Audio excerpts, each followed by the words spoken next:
Hey good people, Batavia here. Welcome to my Chicago garden and welcome to a chat about my number one favorite garden accessory, insect netting.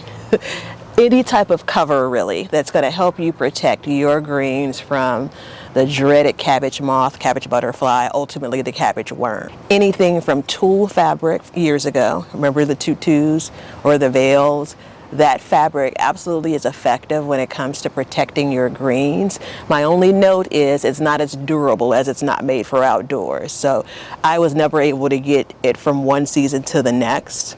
I've also used row cover or frost blankets. They do a really good job as well. Just be careful around how warm your climate is when you're using it. I've been able to use it through an entire growing season here in Chicago. However, this season is probably a good example of it may have been too hot during the summer for it. You know, all of that material, similar to insect netting, is breathable. You know, water can get through it, sun can get to your plants, so no worries there. Insect netting is where I've landed. This is going to be durable because it's really made for this element. You know, the sun rays won't bother it. I have been able to get multiple seasons out of it, and that's important. It is probably the most organic way that I know to grow these greens. And for me, it's almost all greens that I grow, with the exception of probably lettuce. The cabbage worm is prime for my cabbage, my collards, my kale, turnip leaves, mustard leaves, even radish leaves. So all of those things that I'm growing, even if I'm going to grow them in the spring, the cabbage butterfly or cabbage moth, they visit my garden area pretty early in the season. So I am really trying to protect my greens all throughout the growing year. I just need some structure to be able to drape the cover over. I'm using PVC pipes as hoops. For my space, these start off as 10-foot PVC pipes, a ½ inch thick. In many cases, we'll cut it down by a couple of inches. I think these on this particular bed are probably the full 10-foot size.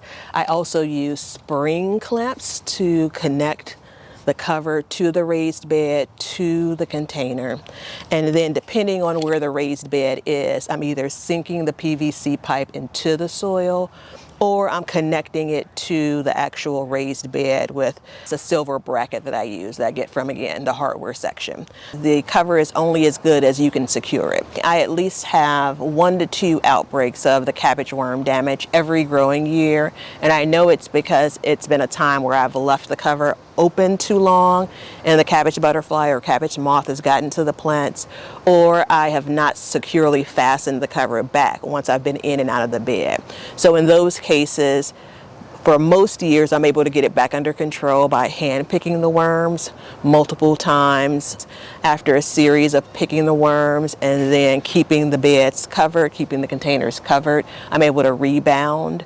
So that's one of the biggest notes. If you still are finding damage when it comes to using cover, it's probably because we've not secured it back to the space. So for me today, I wanted to share that, but I also wanted to pick some greens. So we're going to go in and pick just a few kale greens, and then we're also going to do a couple of bunches of collards. Coming back in with one more tip. We're right at dusk, and so this is an ideal time. I don't normally see the cabbage butterfly during this time. Overcast days, just before rain. There's less activity when it comes to the cabbage butterfly, and so that's a better time for me to come in and pick greens or check on my greens. If I need to amend beds, any work that I want to do in this area, that's an ideal time to do it. I use the cut and come again method. I'm taking the outer leaves and leaving the center. Typically we'll leave a good handful of greens on the plant if I'm harvesting quite a bit, because I want to make sure that the plant has enough remaining to continue to grow.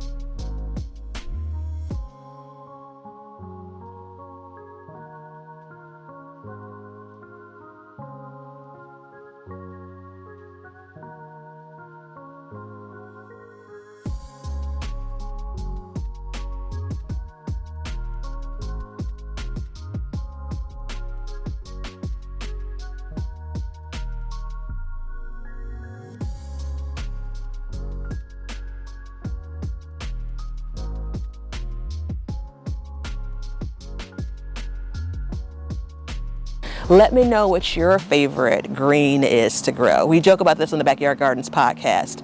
One version of me is a gardener called Everything Besides Lettuce Leafy Greens. Another version of me called All Leafy Greens, including lettuce. So I'm going to say it for this video. What's your favorite leafy green? And that's whatever it means to you. Drop it in the comments. If you have any questions or comments otherwise, feel free to leave them below. And I look forward to seeing y'all on the next one.